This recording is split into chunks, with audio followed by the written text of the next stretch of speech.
Welcome to today's webinar. PYA understands the importance of clear, relevant, timely information to the industries we serve, so we offer a variety of webinars, white papers, articles, checklists, and other tools, all for free. Subscribe to our e-newsletters, follow us on social media, and subscribe to our PYA Webinar Recast podcast series for audio-only versions of all of our webinars at pyapc.com. If available, presentation materials used in today's webinar can be downloaded from the handouts panel. You will also receive an email after the webinar with links to any available slides. All of our webinars are available on demand at pyapc.com. Please stay on the line after the webinar to complete a brief survey and post any questions you may have. Thank you for joining us. Here are today's presenters. Hello and welcome to our audience. Hi, I'm Bob Paskowski and I'm a consulting principal with PYA, and I lead our managed care and revenue cycle service line. And I'm pleased to be presenting again. I've had the opportunity to talk about a few of these episodes in the past, and it's hard to believe, Emily, that we're already on our 7th and last episode in this series. And as you can see, maybe the next slide, the first 6 slides really did focus in on what we would call more the private, the commercial markets and those payers. And we'll talk about that briefly. But today we really want Emily to concentrate a little bit more on the government and the public payer market and the net revenue opportunities in that space. So after she does that, I'll go ahead and do a recap of these first 6 episodes, and then conclude with a small assessment tool that we put together. It's really pretty straightforward that you may be able to use as you're going back and looking over this series and saying, hey, here's some things that I can be doing going forward, and it's a really good assessment tool for you to consider. So we'll conclude there. So I will now turn it over to Emily. Great. Thank you, Bob. I know Bob just did a brief introduction of himself. You've probably seen him a couple times on this series already from the first couple sessions, but just a brief update about myself. I work in the Medicare and Medicaid reimbursement space. I've been in this space for quite some time and really enjoy working with providers on some ways to find opportunities or work through some of those reimbursement areas for them. So when we're looking at other revenue opportunities around net revenue, there's a lot of ways you can look at how to look for these opportunities within your organization. And so today we'll be focusing more, like Bob said, on some of the governmental payers, whereas in the last couple of episodes, we've focused more on the private payers. So when we're looking at the types of hospitals that have some of these additional other opportunities, we like to bucket them into the PPS hospitals, which is prospective payment system hospitals, and our critical access hospitals. So some of the tools that we look at when we're considering some of these is the cost report. The cost report can be a strategic tool that can be used to examine a hospital's revenue opportunities and should be considered when you're thinking about, well, what else can I do? What am I leaving on the table in terms of revenue? So kind of starting out our session here, we're going to talk first about some of the PPS cost report opportunities that relate to Medicare reporting and Medicare reimbursement. So one of the big things we hear about when we are thinking of ways to of things that we should consider are the wage index impact. And so the wage index, as we all know, is cost report data. If you're a PPS hospital, you have certain schedules that you're completing annually in this Medicare cost report that includes a variety of wage-related data. The big thing is that you're going to include paid hours, salaries for all of your employees, and it doesn't stop with just your employees. There is also some required contract labor information that is included to help determine it, to help Medicare see what are you paying for help or specific employees in that area. So when we think about the wage index, when we think of geographic areas such as New York City, the cost of living, the cost of hiring a nurse, for example, in that area is going to be a lot higher than when you're looking at a rural area, maybe in a place where there's not a lot of people. That's going to be a little bit lower. So the wage index comes into play for your organization when you are getting paid by Medicare. The wage index for your geographic region is applied to the labor portion of your payment from Medicare. So it's pretty important to make sure that your data is being captured appropriately.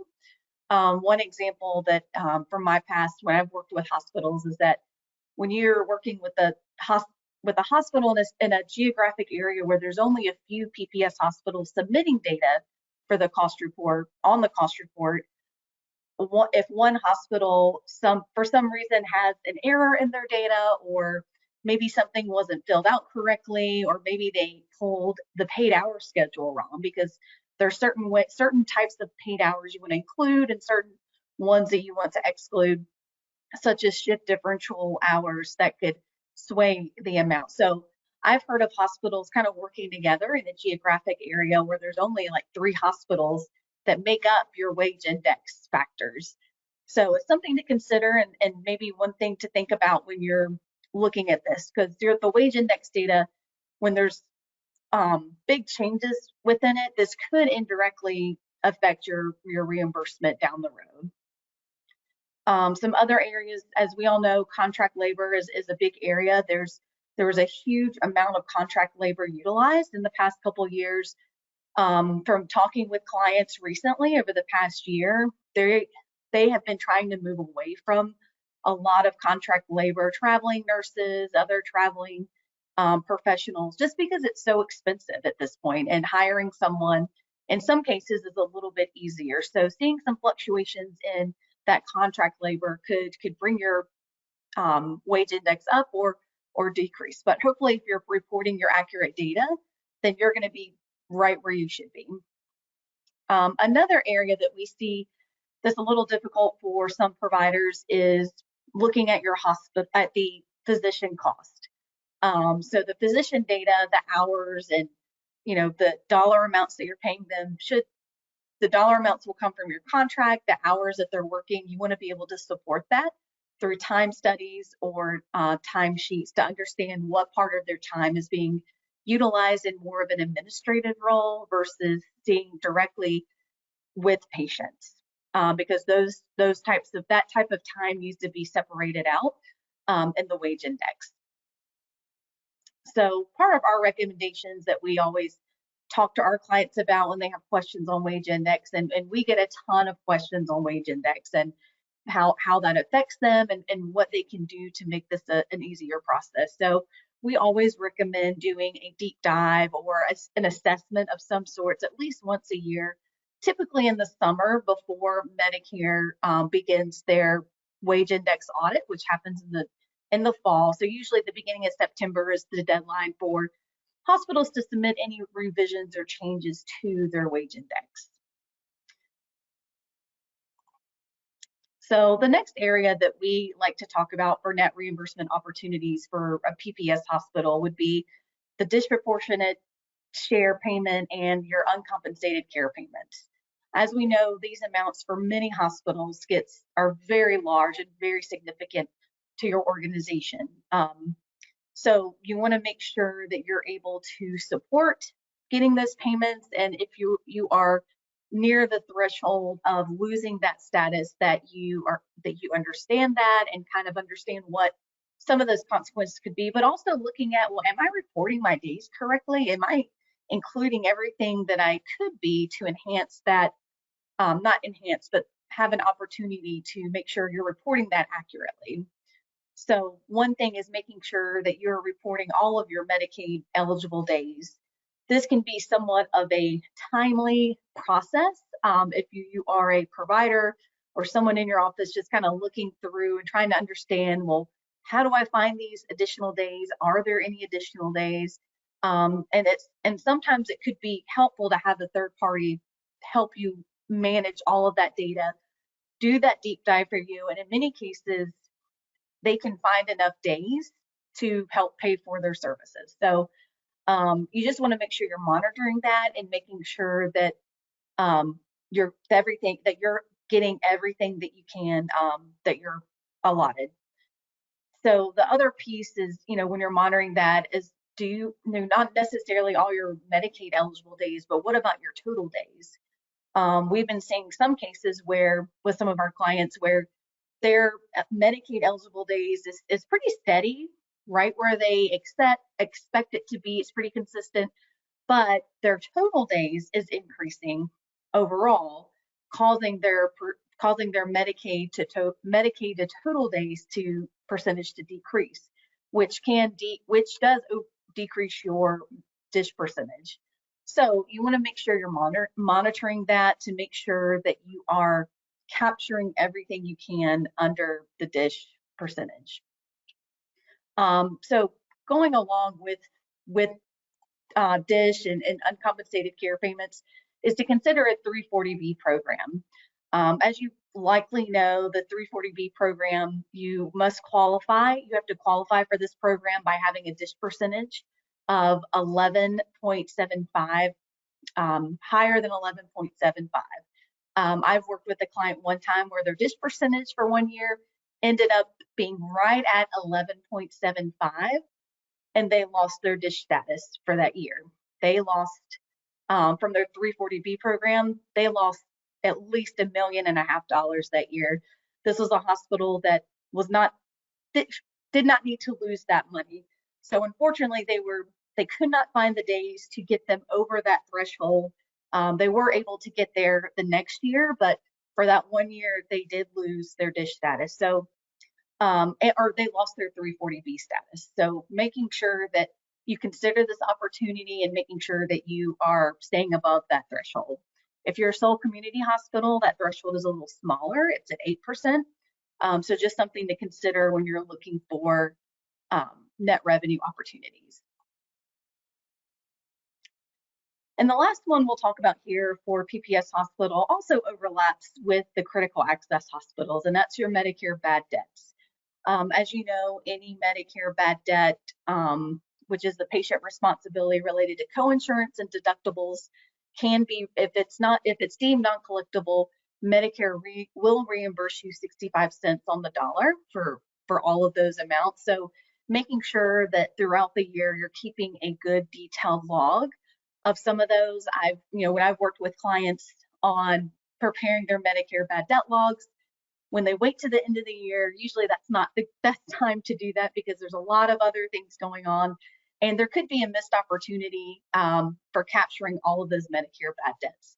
The clients that I've seen that have been successful with making sure everything is captured for this is they do it throughout the year.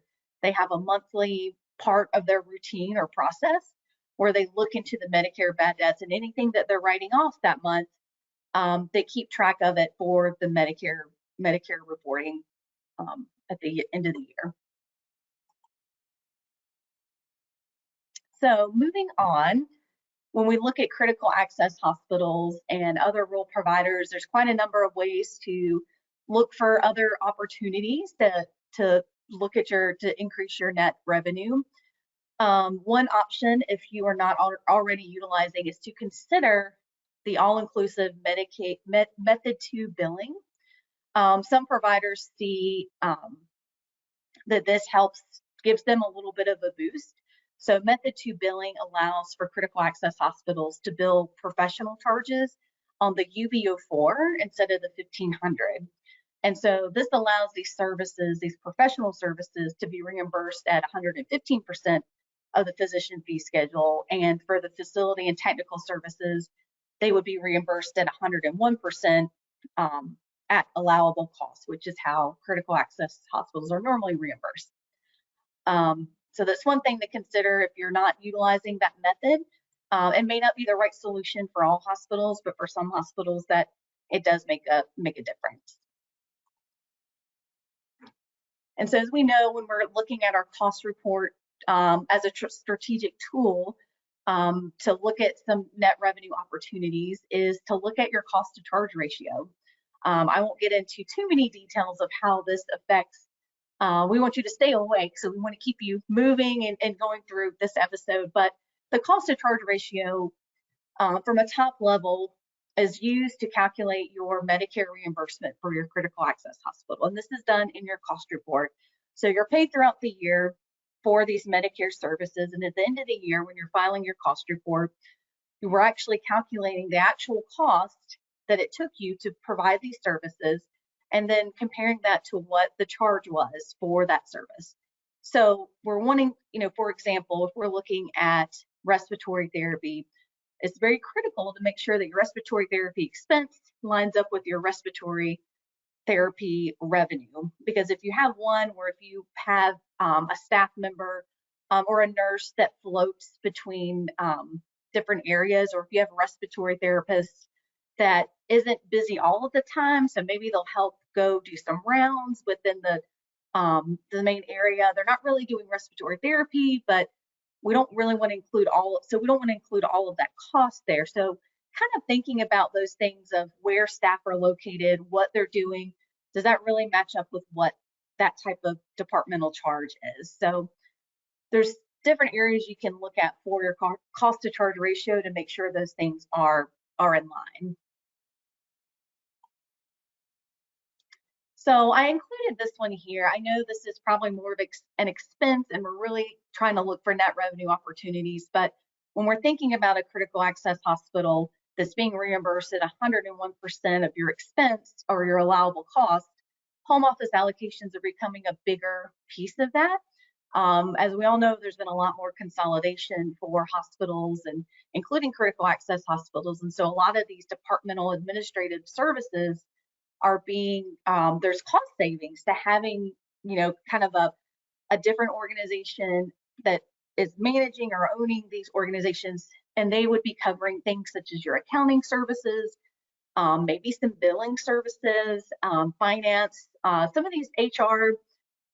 So when they're not specifically included in your hospital, maybe they're over here under this other ownership, you want to make sure that those expenses are coming through appropriately so that you are getting the correct reimbursement from Medicare. There's been some changes with the home office cost reports.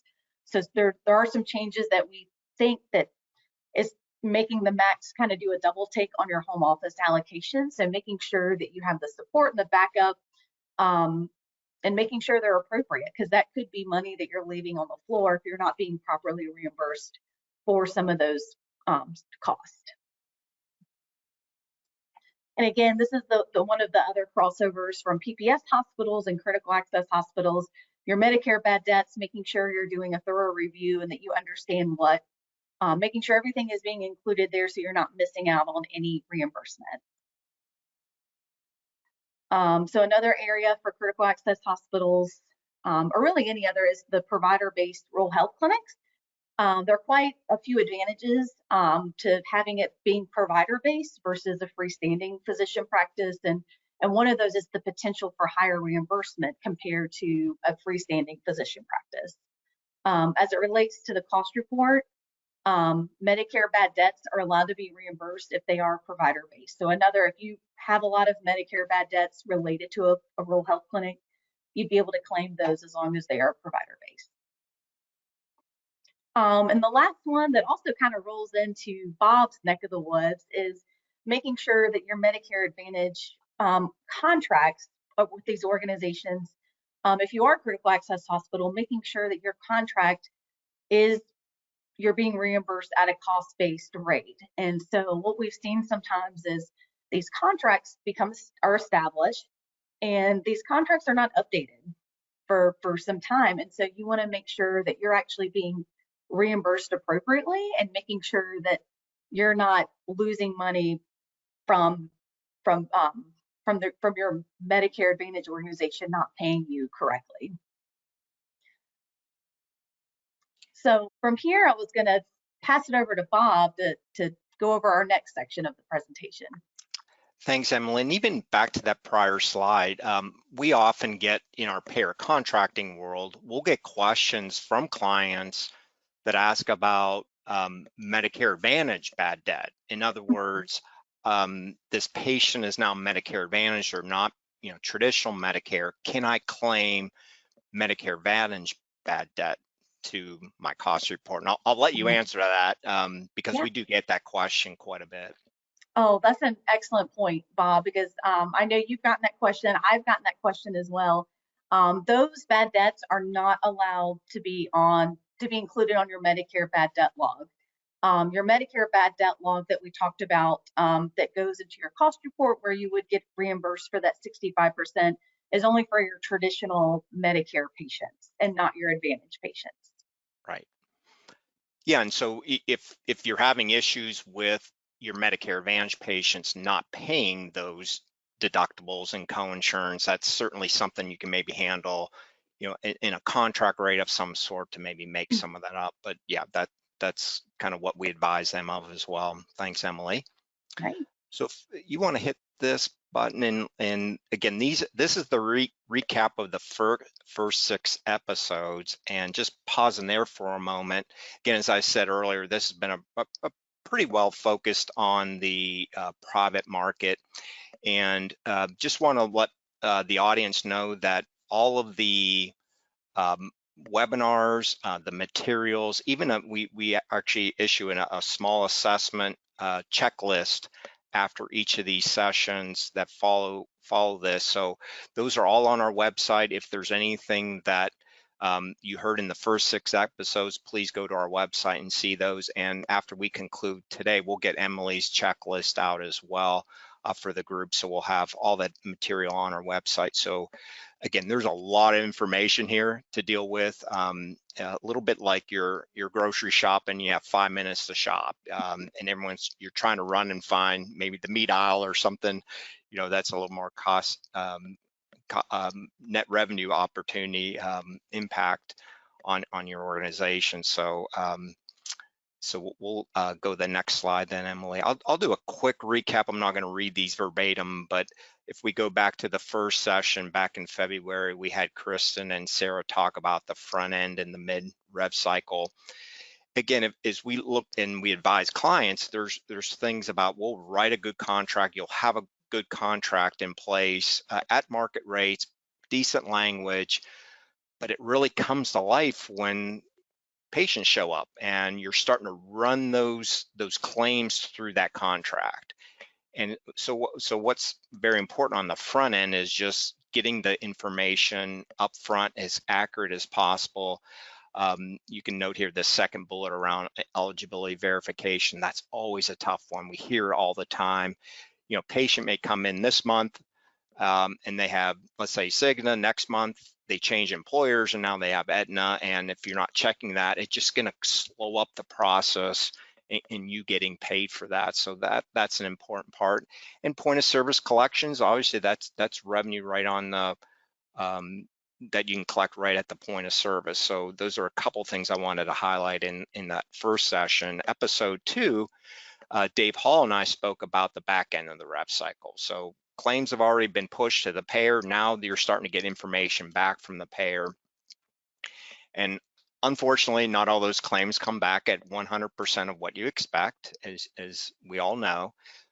So we threw out some ideas during that session around making sure you engage with your payers. In a lot of instances, we actually serve in the managed care role on behalf of our clients. We always ask for meetings, joint operating committee meetings with our payers that we can talk about the real claim issues, that we're seeing a propensity of a claim to deny for this reason. What's going on? Is it our end, your end, et cetera? But again, trying to head that off as quickly as possible, because again, cash is looming out there and not getting into your coffers.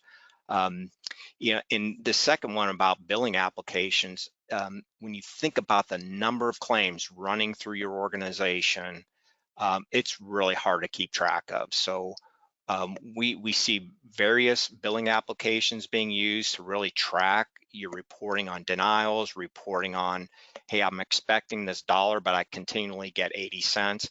If you don't have those tools in place, again, not an opportunity to identify those opportunities perhaps to get paid and paid correctly. So next. In episode 3, we had Jane and Jason talk about managed care contracting. They got into some of the really good analytics, and again, lots of data.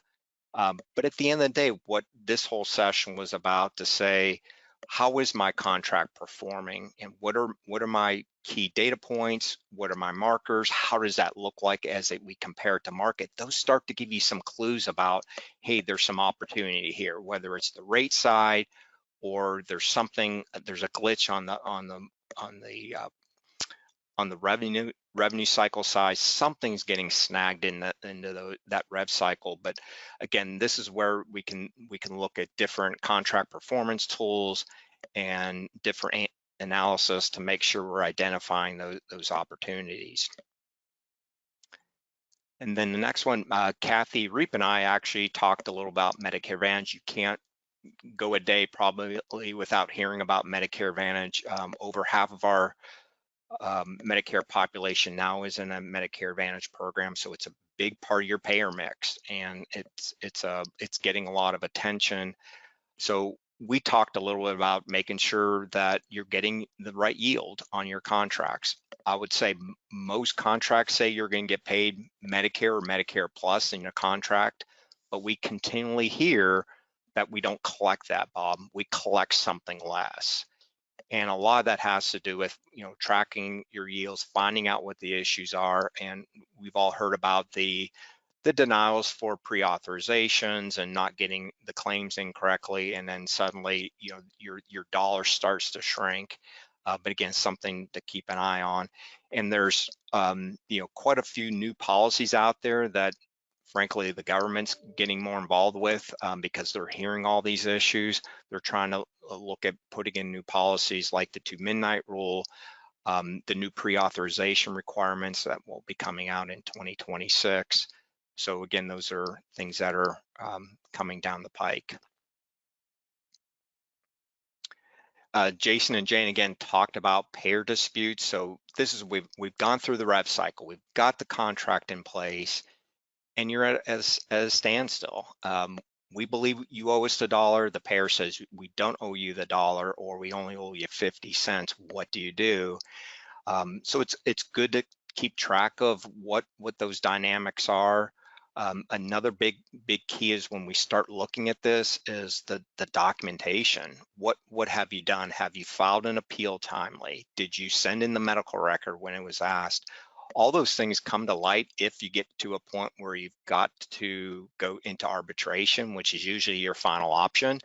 But a lot of times when we actually sit in that role as expert witnesses, we start to see that data and it's like, oh, I wish we would have done this or that.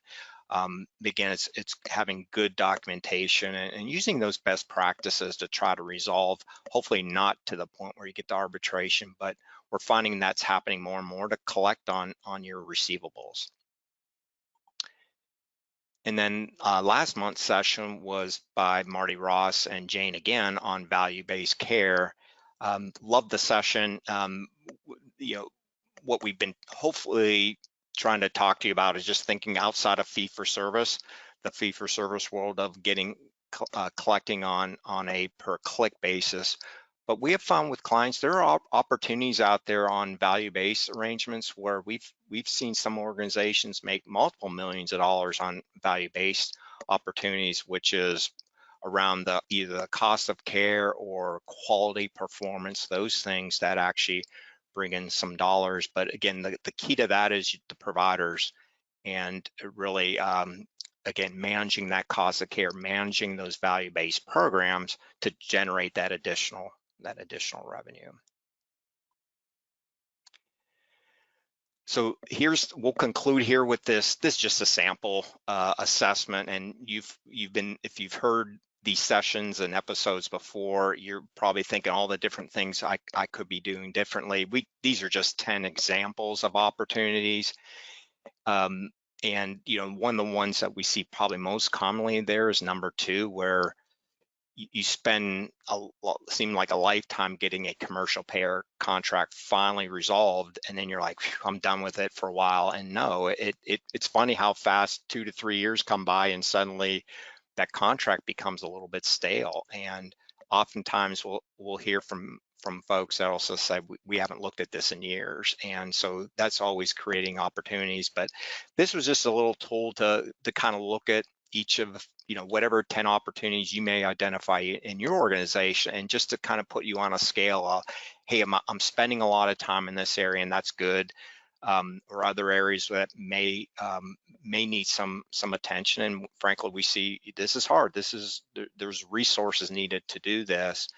And usually we find this happening, whether you're in a budget cycle or you're going through a strategic session and you're looking at your own departments and organizations and looking for those net revenue opportunities. And hopefully over these 7 episodes, you've been able to identify and be able to fill out at least 10 of these on this little assessment tool and assess your own organization. So with that, I will conclude, and thank you for your attendance today. Yes, thank you. Thank you so much to today's presenters. Please remember to stay on the line once the webinar disconnects to complete a short survey and post any questions you may have. You will soon receive an email with the contact information of the presenters and a recording of the webinar. Also, the slides and recordings for every PYA webinar are available on the Insights page of PYA's website, pyapc.com. While at our website, you may register for other PYA webinars and learn more about our full range of services. On behalf of PYA, thank you for joining us and have a great rest of your day.